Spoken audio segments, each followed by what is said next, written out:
everybody, it's VIDS here, and welcome to the Ashes Report, where I keep you up to date on the development of Ashes of Creation. On this episode, we got almost 2 hours of gameplay from all 4 classes, looking both PvE and PvP. We're going to be checking that out. There was also the PAX developer panel. We got some new details on their tab targeting versus action combat, the name of the world, and the composer.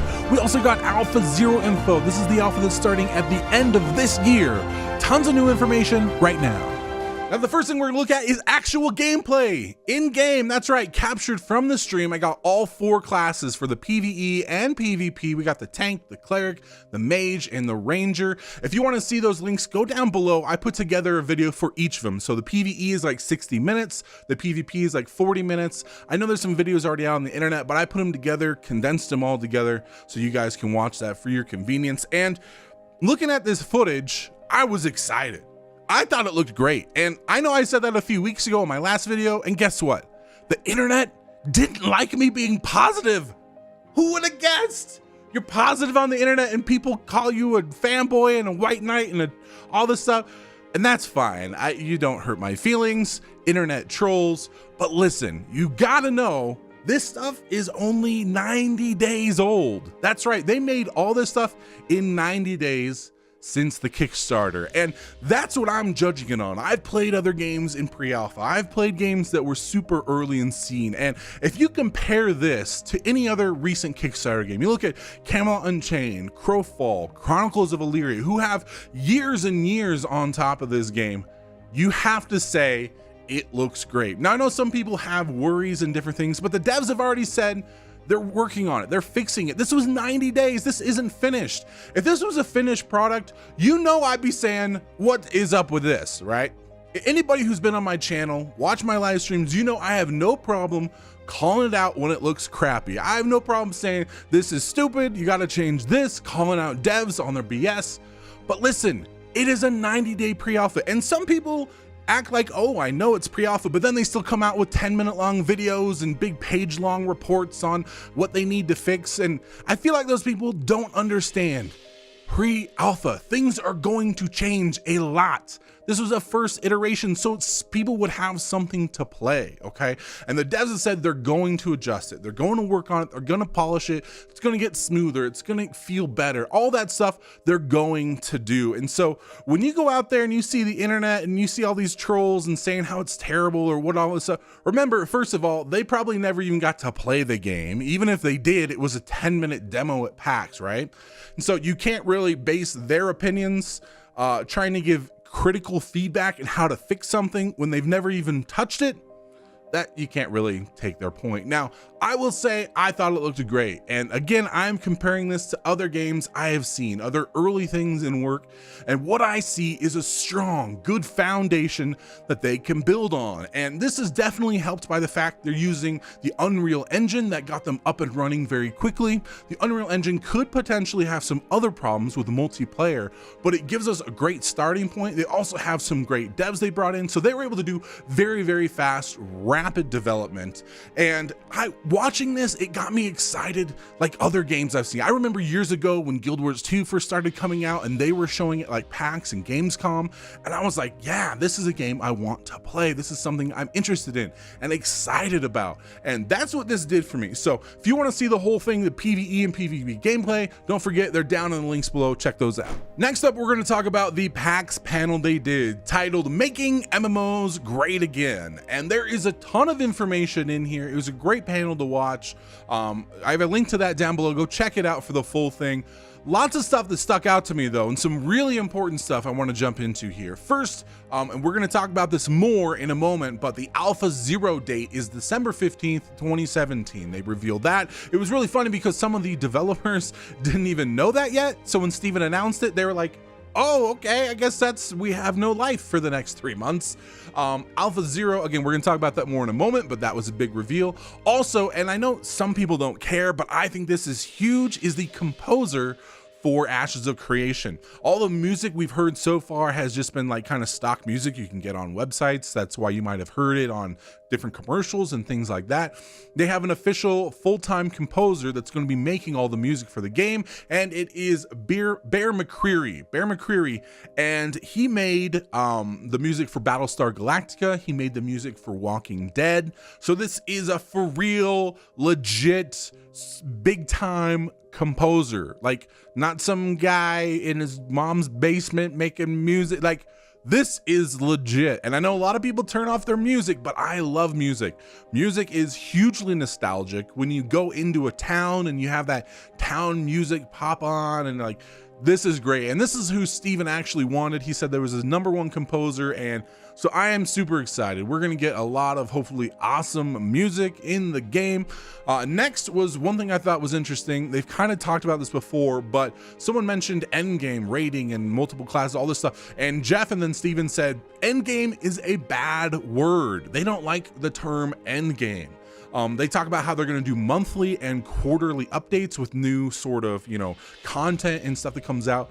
But that was really interesting because if anybody played Guild Wars 2, that was a huge, stick for them, was no endgame content. And a lot of people, myself included, got to endgame, right? We got to max level and we were like, well, what is there to do? There's nothing to do. You said you didn't want endgame, and guess what? You have no endgame. I have nothing to do. I can grind meaningless crap all the time, but there's nothing to do.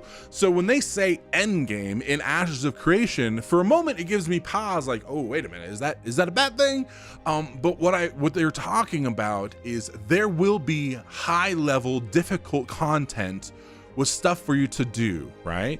But the difference is they don't want 90% of the game to be leveling content. And then when you get to max level, all that old stuff is pointless and it's gone and you never go back there anymore. With the node system, those, maybe you were in this one node, right? And it was low level, but that node leveled up. And so maybe it's a stage 5 node. So that means that first zone you were in a long time ago, now that it's a stage 5 node, you go back there, there's high level content there. That's what happens throughout the whole game, is that it can level up and it can change. So there's always something new and difficult and challenging for you to do, but it's not typical end game. Like, I got to level 110 and now I only have these raids to do, and that's it, right? So that's the difference there. We'll have to see how that plays out. They also said there's gonna be a very, very customizable UI. And this was particular when they were talking about the combat and that combo bar. And some people really loved it. They got to play the game and they really liked it. Some people didn't like having to look at the bar. Again, I believe that when you play a 10-minute demo at PAX, with this super loud environment, that's not really conducive to you learning and becoming an expert at the game, right? I still think that once you get used to that bar, you don't have to stare at the bar the whole time, right? You're gonna be able to play the game and see out of the corner of your eye where that bar is at and still click it. But they said they are going to have a ton of customization. Whether they keep the bar or get rid of it, whether they change the system, that's all up in the air, right? It's still alpha. They got years to make this game, but they said the UI is going to be hugely customizable. They want to be able to change the size and the position of it and change a bar to a circle and like all this sort of stuff. So even though they've said they don't want to have add-ons, right? It's not going to be like WoW where you can have a million different add-ons. They still want to have a very customizable, movable, scalable UI so you can put stuff where you want, how you want it, which is really important to me. So I'm super glad they said that. Now, this was, to me, the biggest reveal of the entire panel, which I haven't seen anybody talk about yet, and I think is hugely interesting and can completely change the game. For many people, it's going to be so different. Steven said, and he hadn't even told Jeff this or talked about it, so who knows how it will turn out. But talking about skill cap, this segued into action combat versus tab targeting, and a lot of people make comments, oh, it's just tab target, blah blah blah, forgetting this is a 90-day demo. But they said, Steven said that in the game you'll be able to specialize your character, and within those specializations there's going to be different skills, some that will be tab target and some that are more action oriented. And when you spec your character, you'll be able to pick which path you want to take. So someone who likes tab target, who likes that, being able to depend on, I tab that target and I'm always hitting them, right? you can specialize into that. Maybe that fireball, right? You pick that target and I shoot that fireball always at my target, right? But there could be something else, maybe like a flame breath, which isn't tab target, right? Maybe it's an action combat sort of, you know, thing, and someone else could spec into that, right? And so you'll be able to pick which type of skills you like to use. Now, not only is that very interesting to have basically two different types of systems where one person could spec totally into all my skills are basically tab target, and someone else is like, oh, they're all action combat and cones and AoEs and stuff where I don't have to target anybody. Not only does that make gameplay really different, interesting, balance on that could be just a nightmare, right? I mean, of course, if somebody is tab target, usually those skills are a lot easier to execute, right? That's why they do it. And action combat, you have to time your attacks, you have to aim them and stuff like that. So they're definitely going to need to balance those things out, because if it's not balanced right, that could be a massive problem. Another thing is the difference between tab target and action combat in MMOs. Lag, and when you have a lot of people on screen, that can cause a huge problem, especially with the, you know, the nature of MMOs where you can go over a hill and boom, there's 50 new people on your screen you didn't know were on there, right? When you're playing a single player game or a small, you know, instance sort of lobby game, you only have 10 people in a map. You can do action combat easy because you can make the performance, everything focused, right? You can say, I know that around this corner, there's these new art assets and we can tune those so the performance doesn't dip, because when you have lag spikes, when you have new graphic and assets where your FPS drops, right? That's gonna affect action combat a lot. That's where you're trying to hit that and you think you hit it, but you didn't because the server was catching all these problems. That's why a lot of MMOs go with tab targeting, because it's a lot more forgiving. It has a lot more leeway where I tab target and I shot them with a fireball and the server knows, well, yes, you technically did, and it's, you know what I mean? It has a lot more leeway in tab targeting. That's why games did it in the past. That's why even new games do it. That's the problem with games that have action combat. So having all this stuff, balancing between it, being able to pick, some people having to deal with these latency issues and some people not having to, that could make it very, very interesting. And remember, Steven Sharif hadn't even told Jeff Bard, like the lead developer, about this yet, so we may not get that at all, but it really sounds like that's what he wants to do. So that could be super, super interesting, just totally different. I'm excited to see how that plays out. Last but not least was the name of the world. In Ashes of Creation, we didn't know what, you know, Azeroth or whatever, we didn't know what it was called yet. So in Ashes of Creation, the world name is Vera, and that's it. Vera. Next up, let's talk about Alpha Zero. Now, what is Alpha Zero? Well, first you need to know that it is not for the packages that are available now or from the Kickstarter. Those are Alpha 1, which will be sometime next year. Alpha Zero is for the people who have won the weekly drawings from the website or from the live streams when they do raffles. And they said there's about 800 people who have gotten those. And so it's not a huge group of people, and unfortunately it's going to be under NDA, so you're not going to see people live streaming it and stuff like that. I'm sure they will put out some videos, they will have probably more content when that starts, but don't expect it to be like, you know, the floodgates open and there's a ton of information. Remember, this is still pre-alpha. This is only going to be in just a few months. So total, we saw what they did for 3 months to PAX. This is gonna be another 3 months after that. They said it's gonna be like the PAX demo, but expanded, bigger, more to it. There's gonna be 3 nodes available. In PAX, there was just the 1 node, and it kind of really quickly jumped from stage 2 to stage 3. And if you watch the PAX demo, the players were down in a cave. It like popped, basically they came back up, and ooh, it was stage 3. So it kind of represented how the game would work, but it didn't show the full mechanics of it. Where in Alpha Zero, this is going to be actually working nodes, where it's going to progress from stage 0 to 1 to 2. I think they said up to stage 3 would be the highest in this alpha stage, and there'll be 3 different nodes available. And one interesting thing is that only one of those nodes out of the 3 can progress up to the highest stage. All of them could, but only one will. So that means that there'll probably be multiple different servers for this pre-alpha or different stages. And so there can be 3 different sorts of play experiences that we're going to hear about, because when one node unlocks, that has new quests and maybe different dungeons or bosses that are going to spawn. And so it's really going to be a vertical slice, a small little bit of what the game will actually look like and work like when it is launched.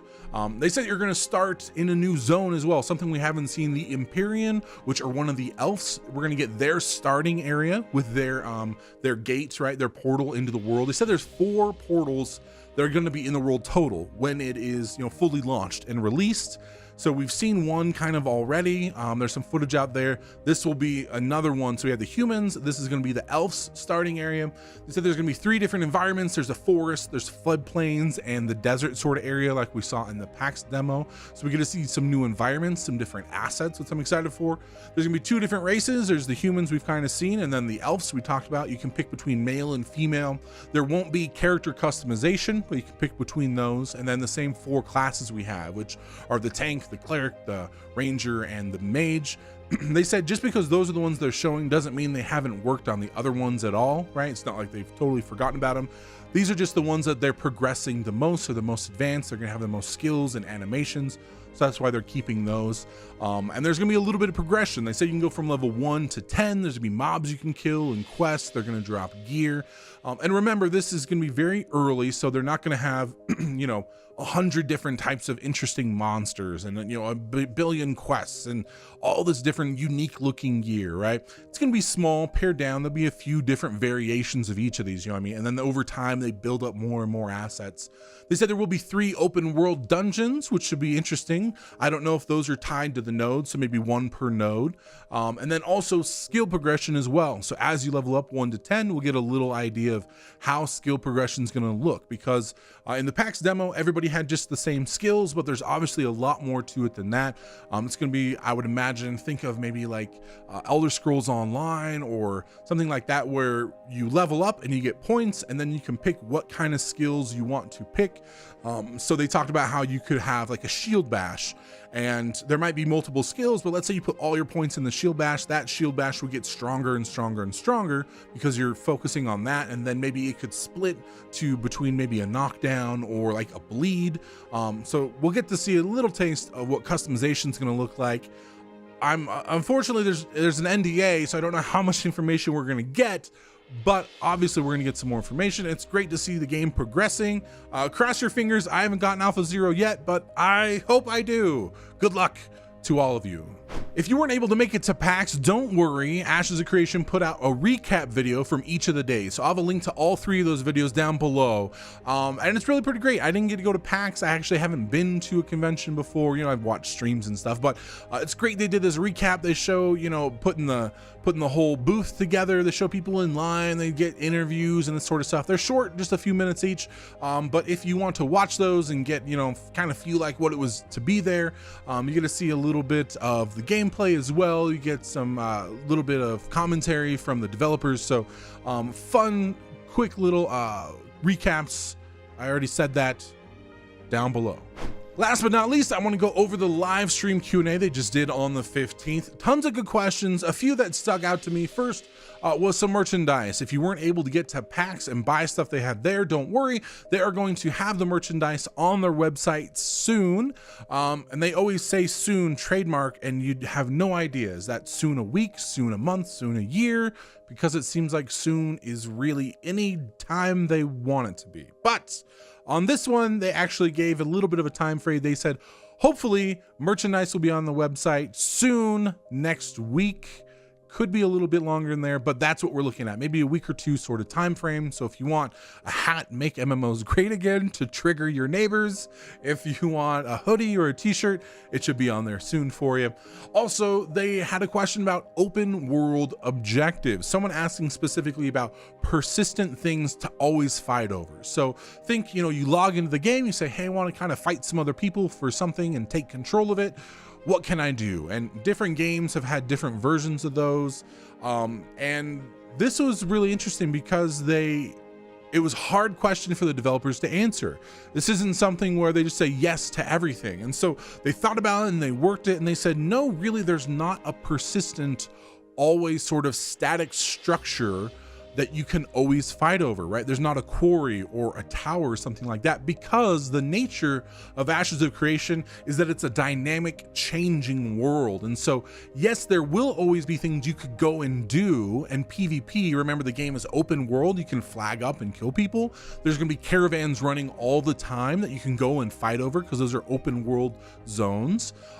Which, by the way, if you hear them talk about battlegrounds, Steven always refers to an area, so in the open world where it's an open PvP flag, like open, like around a caravan, he refers to those as battlegrounds. And so a lot of times other games like Warhammer and stuff, you think of battleground, it's kind of like an arena, or WoW, right? Just a bigger version of that. But no, this is still open world. You know, in the game, you run over, there's a caravan, around the caravan is a big PvP zone, so you don't even have to flag. It's just like free for all PvP basically. That's considered a battleground. And he said there's going to be battlegrounds in the game. He didn't give any other examples. We know caravans are one of those. Hopefully there will be other sorts of activities like that. Maybe, you know, we have ships, right? So you can go out on ships, caravans on ships. Those will be open battleground sort of PvP zones. So there will always be things for you to go and do and fight over. But there's not like one static structure, like there's the Tower of Joy, let's go fight over it, and yeah, I got it, right? Because they want the world to be dynamic and changing and basically different every time you log on.